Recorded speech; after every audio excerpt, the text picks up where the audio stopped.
তো আমি নিব। কে আপনি? আমার দায়িত্ব আপনি নেবেন? কি বলে ভোট দেন, আমরা যা আপনার জন্য করব। আপনি কি? আমি তো দেশের সাধারণ নাগরিক। না, আপনি এসে যে আমার বলতেছেন ভোট দেন আপনার জন্য করব, আপনি কি? আমি সেটা বলছি, বাংলাদেশের রাজনীতিদের সঙ্গ হইলেই আপনি আমার ভোট দেন আপনার জন্য করব। তারপরে কি করে আমাদের জানা আছে। আসি রাষ্ট্রপতি প্রসঙ্গ, একটা রোবটিক রাষ্ট্রপতি, ব্যাকবোন বলতে যার কিছুই নাই। যিনি বলতেন জিয়াউর রহমান স্বাধীনতার ঘোষক না, তিনি বলছেন জিয়াউর রহমান স্বাধীনতার ঘোষক। যিনি বলছেন দুর্নীতিতে চ্যাম্পিয়ন হয়েছে 4 বার বাংলাদেশ, তিনি আজকে বলতেছেন এরকম সরকার হয় না। খালেদা জিয়া তার এবং জিয়াউর রহমান সাহেব গণতন্ত্রকে ধ্বংস করছে, মুক্তিযুদ্ধের বিরুদ্ধে শক্তি ছিল, এই রাষ্ট্রপতির বক্তব্য আছে। আজকে সেই বয়ান দিচ্ছে তো ব্যাকবোনলেস। এখন এখানে আপনি কেন আনলেন? এখন কথা হচ্ছে বাংলাদেশের রাজনীতির থিওরি আছে যে পলিটিশিয়ানের যোগ্যতা কি, গুণাগুণ কি, যে face should not be the index of mind. অর্থাৎ আপনি চেহারা দেখে বিচার করতে পারবেন না। আমরা নর্মালি কি বুঝি, face should be the index of mind, কিন্তু এখন হচ্ছে face should not be the index of mind. সুতরাং এটা হলো মোনাফেকের লক্ষণ। যেটা রাষ্ট্রপতির তো নিজেই চলে যাওয়া উচিত ছিল, যায় নাই, কারণ আয়েসি জীবন থাকতেছে। মর্নিং শোজ দ্য ডেজ বলা হয়েছে। আজকে পার্লামেন্টের আচরণ দেখে আমি তাই বুঝছি। পার্লামেন্ট থেকে যখন বেরোয় গেল প্রথম দিনে, হ্যাঁ, ফেসিস্টের দোসর হিসাবে এইসব আজে বাজে আখ্যা দিয়ে চলে গেল। আপনি তো ফ্রম ডে ওয়ান আমরা বুঝতে পারছি সংসদটা সামনে কি হবে। সোহরাব ভাই একটা বক্তব্য আনছেন, আমি একমত। জাতীয় সংসদ ভেঙে দেওয়ার 17 মাস পর নির্বাচন হয়েছে। কেন নির্বাচন হয়েছে তার কোনো কৈফিয়ত দিছে পার্লামেন্ট? তাকে তো কৈফিয়ত দিতে হবে, সেরকম কিছু দিতে বাধ্য। কারণ আপনি তো 17 মাস রুল ব্রেক করে সংসদ ভেঙে যাওয়ার 3 মাস পরে নির্বাচন হওয়ার কথা, সেটা ব্রেক আপনি বাধ্য, আপনি দিতে বাধ্য ছিলেন। যে 17 মাস পরে আমরা কেন করলাম? 17 মাস পরে আমি সংবিধানের মধ্যে আছি কিনা, সংবিধানের মধ্যে থাকলে কিভাবে, না থাকলে কিভাবে, দুইটি আপনি ব্যাখ্যা দিতে বাধ্য। কারণ জনগণের সাথে তামাশা করতেছেন আপনারা। 3 নম্বর আসেন, স্পিকারের কথাটা উনি আনছেন। হ্যাঁ, স্পিকার ক্যান্টনমেন্টে আশ্রয় নিয়েছিল, দিবালোকের মতো সত্য। তারপর স্পিকার কোথায়? আপনারা 17 তারিখ ওত নেওয়ার পর থেকে রাষ্ট্রীয় কাঠামোতে রাজকীয়ভাবে ঢুকে গেছেন, সব জায়গায় আপনারা কাজ করেছেন। বাংলাদেশ ব্যাংকের গভর্নর সরাইছেন, চিফ প্রসিকিউটর সরাইছেন, হ্যাঁ, আরো অনেক কর্মকাণ্ড আপনারা করছেন। স্পিকারকে কেন খুঁজলেন না, কেন কৈফিয়ত চান নাই? আপনার কোন ক্ষমতা আছে? আপনি কেন জানতে চাইলেন না যে ক্যান্টনমেন্ট থেকে স্পিকার কোথায় গেল? সেই স্পিকারের ব্যাখ্যা দিতে আপনার বাধ্য। কেন বাধ্য?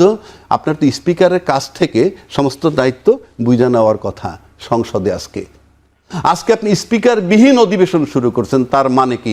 আপনি তো সংসদে সংবিধানে নাই, সংবিধানের বাইরে গিয়ে তো এই কাজটা করা হলো। হ্যাঁ, সবই তো সংবিধানের বাইরে। আবার সংবিধানের দোহাই দেন কেন আপনি? আপনি তো সংবিধানের বাইরে করছেন। আপনি স্পিকারকে আদৌ খুঁজেন, এখনো ব্যাখ্যা দেন নাই। গত 30 দিনের মধ্যে, 30 দিন অধিবেশনে যাওয়ার আগে আপনার ব্যাখ্যা দেওয়া উচিত ছিল। কোথায় স্পিকার? ক্যান্টনমেন্টে আশ্রয় নিয়েছিল।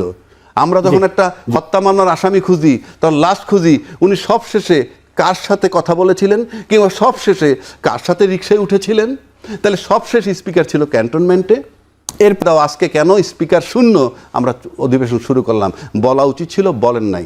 4 নম্বর আসেন, আমরা আজকের পত্রিকায় পেয়েছি প্রধানমন্ত্রী, বর্তমান প্রধানমন্ত্রী বলছেন সংলাপ ও ঐক্যমত্যের ভিত্তিতে জাতীয় গুরুত্বপূর্ণ ইস্যু সমাধান করতে চায় সরকার। সংলাপ আর ঐক্যমত্যের ভিত্তিতে, ইটস এ ভেগ টার্ম। গত 8 মাস আমরা টানা সংলাপ করেছি, কিছুই হয় নাই। এবং আপনার নির্দেশে বা আপনার অনুরোধে মানুষ গণভোটের পক্ষে ভোট দিছে। সেখান থেকে আপনারা এখন পিছপা দিয়ে গেছেন। 2টা ওত নেওয়ার কথা, আপনার একটা ওত নেন নাই। তো আপনি কিসের সংলাপের কথা বলেন? যখন সরকারটা আসলো 106 ধারা মোতাবেক, এটা তো জানেন, এবং সেখানে বলছে যখন সাংবিধানিক শূন্যতা দেখা দেয় এরকম, তখন এরকম একটা সরকার বসানো যেতে পারে। এবং সেই সরকারটা কি সরকার? প্রধানমন্ত্রী বলছিল কি? অন্তর্বর্তীকালীন সরকার। ওইটা কি সংবিধানে আছে? নাই। তাহলে সে সাংবিধানিক সরকার না, একটা বিশেষ সরকার যার নাম অন্তর্বর্তীকালীন সরকার। নাম্বার 2, উনি 106 ধারা মোতাবেক বসাইছেন, সাংবিধানিক শূন্যতা দেখা দিছে বইলা সুপ্রিম কোর্টের সুপারিশে।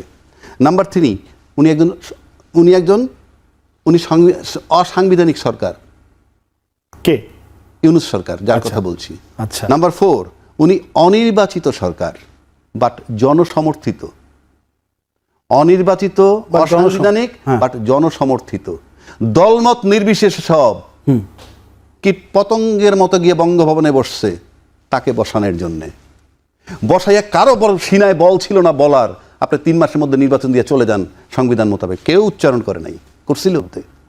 তার মানে কি ওই সরকারটা সাংবিধানিক না, ওই সরকারটা নির্বাচিত না, ওই সরকারটা অনির্বাচিত বাট জনসমর্থিত।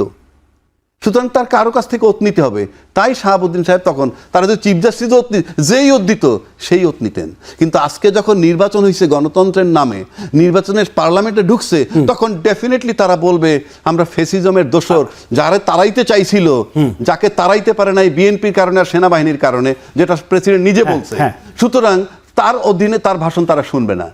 এখন আজকে অতনিতে এসে যখন আজকে যখন পার্লামেন্টে ঢুকলো, ঢোকার পরে যখন ভাষণ, তার আগেই বলছে আমরা এই ফ্যাসিস্টের দোসর যে তার ভাষণ শোনার জন্য তৈরি নই। এখন বিএনপি যদি তার আইনে থাকে, বিএনপি একটা স্টাবলিশ দল, তাদের রাষ্ট্রপতি বানানোর ক্ষমতা আছে, রাষ্ট্রপতি বানাইলে ওই রাষ্ট্রপতি একই ভাষণ দিত, কারণ যে ভাষণ ইনি দিচ্ছেন। কিন্তু আমার কাছে মনে হয় শাহাবুদ্দিন সাহেবের রাখার মানেটা হচ্ছে এই, নাম্বার 1 আওয়ামী লীগ নিয়ে তারা হয়তো চিন্তিত আছে, নাম্বার 2 দে হ্যাভ শোন এ থাম টু জুলাই চেতনা, মুখে যাই বলুক যে তোমরা যাকে সরাইতে চাইছো তাকেই আমরা রাষ্ট্রপতি হিসেবে রাখি, গৃহীত হবে। এই তো তারপর আলোচনার পরিপ্রেক্ষিতে গৃহীত হইলে লাগে কি, সিঙ্গেল মেজরিটি বলেন আর 2/3 মেজরিটি বলেন, সবই তো সরকারের আছে।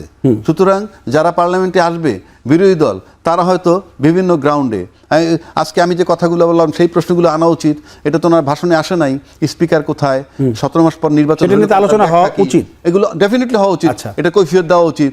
এখন সেটা করার পর এবং তাকে সমর্থন না করে আবার ওয়াক আউট করতে পারে, কারণ আপনি সমর্থন এটা তো সেকেন্ডারি, কিছু আসে যায় না। কিন্তু আমি একটা লক্ষণীয় বিষয় দেখেন, আমি সরকারের কতগুলো বিষয়ের দিকে আমি তাকাই।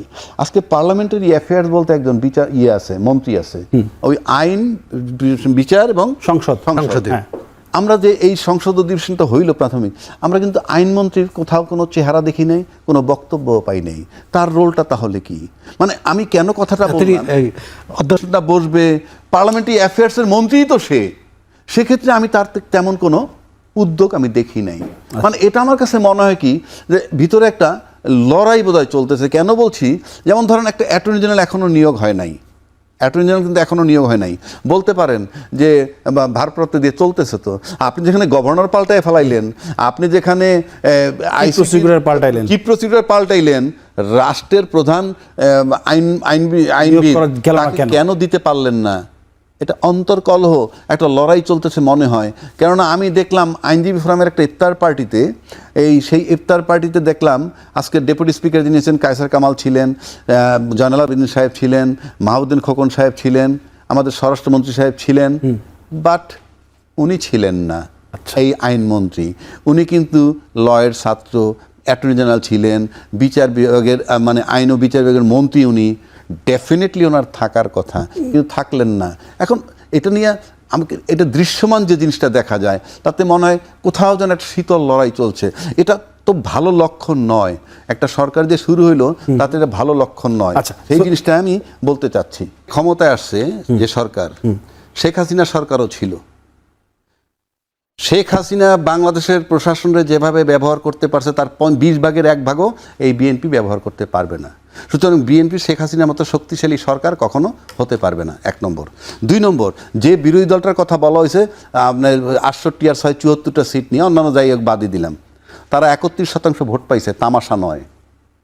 31% ভোটের মালিক যারা ভোট দিছে।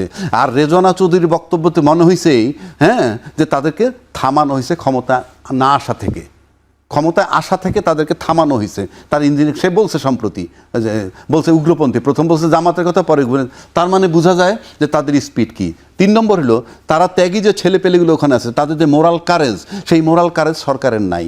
সব কিছু মিলে যদি আপনি দেখতে যান, এবং পাশাপাশি বিএনপি এবং আওয়ামী লীগ দুইটা শক্তি কিন্তু এনসিপি বিরোধী তথা জামাত বিরোধী, এই মুহূর্তে আমি বলবো অ্যাকশনে বলে। সুতরাং এটা তারা বোঝে, এবং তাদের অস্তিত্বের সংকট, অস্তিত্বের লড়াই, এবং তাদের সাথে আছে দলবিহীন প্রচুর মানুষের সমর্থন, যেটা 31% পাইছে।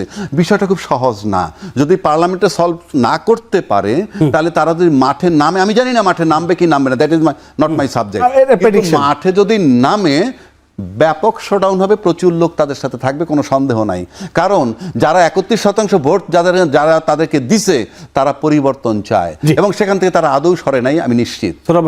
বাদই দিলাম, তারা 31% ভোট পাইছে, তামাশা নয়। 31% ভোটের মালিক যারা ভোট দিছে, আর রেজওয়ানা চৌধুরীর বক্তব্যতে মনে হয়েছেই যে তাদেরকে থামানো হয়েছে ক্ষমতা না আসা থেকে, ক্ষমতায় আসা থেকে তাদেরকে থামানো হয়েছে। তার ইঞ্জিনিয়ার সে বলছে সম্প্রতি, যে বলছে উগ্রপন্থী, প্রথম বলছে জামাতের কথা, পরে তার মানে বোঝা যায় যে তাদের স্পিড কি। 3 নম্বর হলো তারা ত্যাগী যে ছেলেপেলেগুলো ওখানে আছে, তাদের যে মোরাল কারেজ, সেই মোরাল কারেজ সরকারের নাই। সব কিছু মিলে যদি আপনি দেখতে যান, এবং পাশাপাশি বিএনপি ও আওয়ামী লীগ দুইটা শক্তি কিন্তু এনসিপি বিরোধী তথা জামাত বিরোধী, এই মুহূর্তে আমি বলবো অ্যাকশনে বলে।